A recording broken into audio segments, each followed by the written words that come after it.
Bonjour à tous. Je suis extrêmement heureux d'ouvrir ce colloque consacré à Edmond Becquerel, le découvreur de l'effet photovoltaïque. Alors, Edmond Becquerel, comme vous le savez, fait partie d'une lignée extrêmement célèbre de physiciens du XIXe siècle, qui a occupé d'ailleurs souvent sur les mêmes postes l'ensemble de ce siècle jusqu'au début du XXe siècle. Son père, Antoine, était déjà membre de l'Académie des sciences lorsque Edmond Becquerel s'est présenté pour la première fois à l'Académie des sciences en 1851 et il a été battu.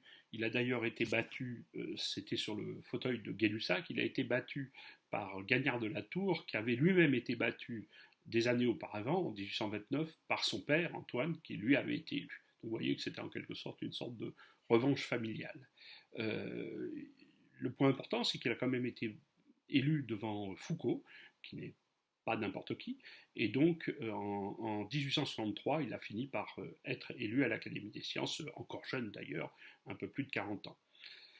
Alors, il a occupé plusieurs fonctions à l'Académie des sciences, dont celui de vice-président en 1880, puis de président en 1880, un an après. Alors, évidemment, au niveau scientifique, il est connu, même s'il est moins connu que son père et que son fils, Henri, il est connu pour avoir découvert l'effet photovoltaïque. Et sur le moment, cette découverte n'a pas fait grand bruit et n'a pas été vue comme étant à l'origine de l'importance que l'on a connue ensuite, quasiment un siècle plus tard, par les travaux de Bell Lab, qui en particulier ont permis de commencer à développer une filière industrielle qui s'est développée encore quelques dizaines d'années après les années 50, où Bell Lab avait retrouvé ou trouvé sur le silicium c'est cet effet extrêmement important.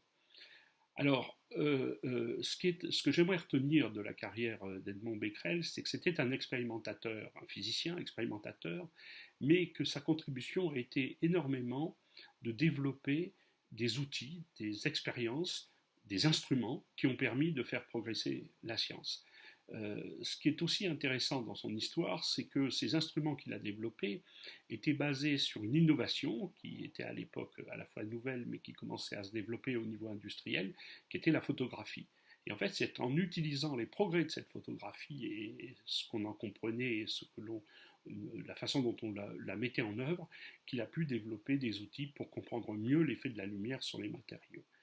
Alors évidemment, à cette époque, il y avait des grandes controverses, en particulier sur la nature corpusculaire ou ondulatoire de la lumière, et ces travaux ont contribué à aider à cette compréhension.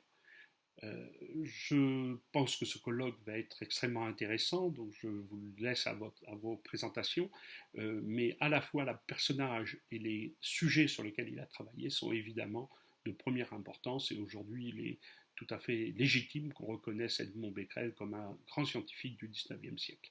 Merci à tous et je vous souhaite un très bon colloque.